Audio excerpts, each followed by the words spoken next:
cooperative and mutually beneficial relationship with my country. There is a great deal of complementarity between India and China.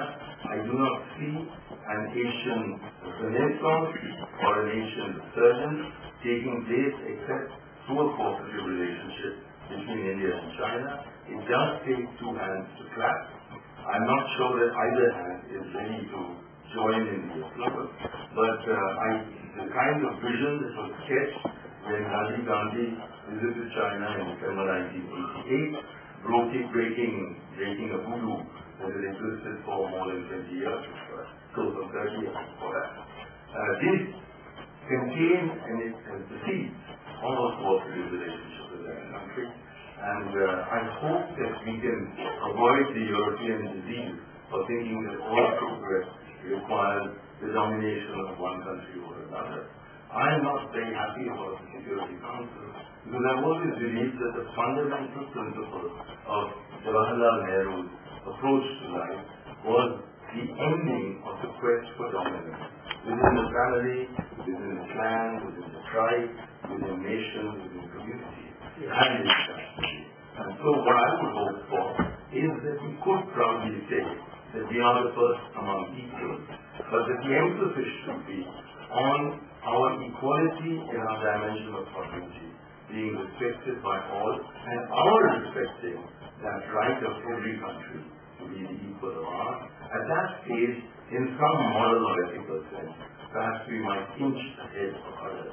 But if we become a pale imitation of other countries, and we are tending to be, then all I can do is comfort myself with my favorite quotation from A.B.P. Taylor in his introduction to the origins of the Second World War, where he says, I regard all this striving after power and glory as idiotic, but I, as a historian, have to accept that power will be power.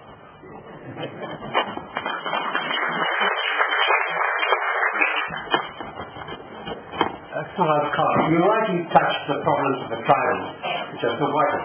The concept of development as far as tribals are concerned is quite different from that one perceives in the middle classes of the city. And even despite what you suggested, providing some sort of local democracy, which still will be, there will be problems of corruption, etc. How do you perceive and see that these problems will be resolved? I believe we have structured our constitution in such a way that the answer lies absolutely. The constitution in Part 9 states that for the scheduled areas, that is, those areas where there is a majority tribal, that Parliament, which is more generally known by its acronym of PESA, PESA provides, I think, all these safeguards that any community, particularly a traditional community clinging to its traditions, its customs and usages, would require to face the societal changes that are brought about by development. The other act that needs immediate amendment, in my view, is the Indian Forest Act of 1883. The British introduced the concept of eminent domain in all our governments. They said that the forest land belonged to the government since there were no individual proprietary rights. And the community rights to property, which had been part of the tribal tradition until 1883, were extinguished by that one act. And I do believe, and this is largely because of the persuasive argument made by Vijay Singh, who was 10 years the Chief Minister of Madhya Pradesh, which contains many of these tribal areas, the larger Madhya Pradesh does not always exist, that if we were to amend the 1883 Act to say that the ownership of what is below the land and above the land is of the community who live in our forest, then they would have a proprietary right to negotiate with those who wish to use that right. And then there will be a sense of participation. What is now happening is that tribal land is being acquired by the state at rates that are determined by the state, often in a completely comparable manner with the industrialist empire.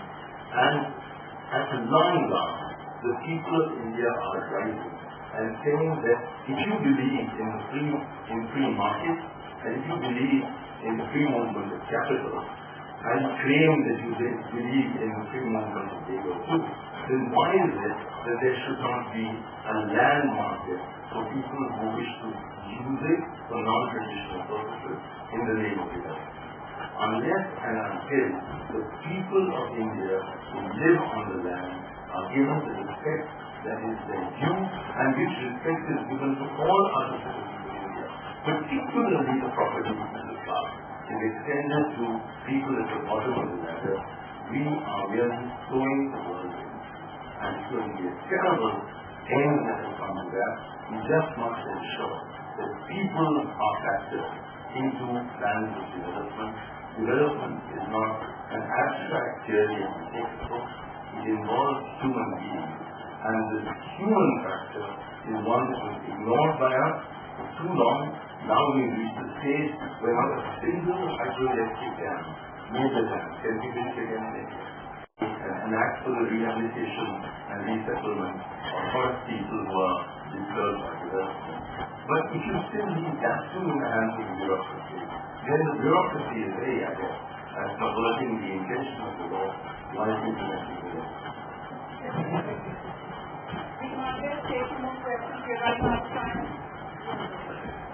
Yes, Dr. O'Neill here. Public-private partnership is falling apart in the UK and lots of other areas. The tube, I don't need to list the people who made a lot of money out of it, the banks and the equity funds have been falling apart. And the people at the bottom, the majority, who are losing their homes, their jobs, their cutbacks, they're the ones who are suffering. Now, can you explain to me the rationale behind India seemingly rushing headlong into a whole range of public-private partnerships when they've already been proved to be very doubtful? It's very unfair for you to ask me that question because I never was in favor of rushing headlong into public partnerships. I would much rather have preferred that the public sector continue to hold the commanding heights of our economy. But the logic that is used by those who are advocates of the PPP model is that the state in India simply doesn't have the capital. It probably lacks the technology, needs the managerial experience from outside. And therefore, if we bring in private capital, and that would include international capital, then our rate of growth will go up. And if you worship the rate of growth, then that becomes the most important deliberator for determining what is the right policy. I prefer Mahatma Gandhi's talisman. Remember that?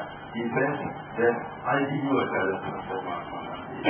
If you are ever in doubt, ask yourself, because he said, summon to your mind the weakest and the poorest person in the room, and ask yourself whether the step you contemplate to take would be of benefit to them.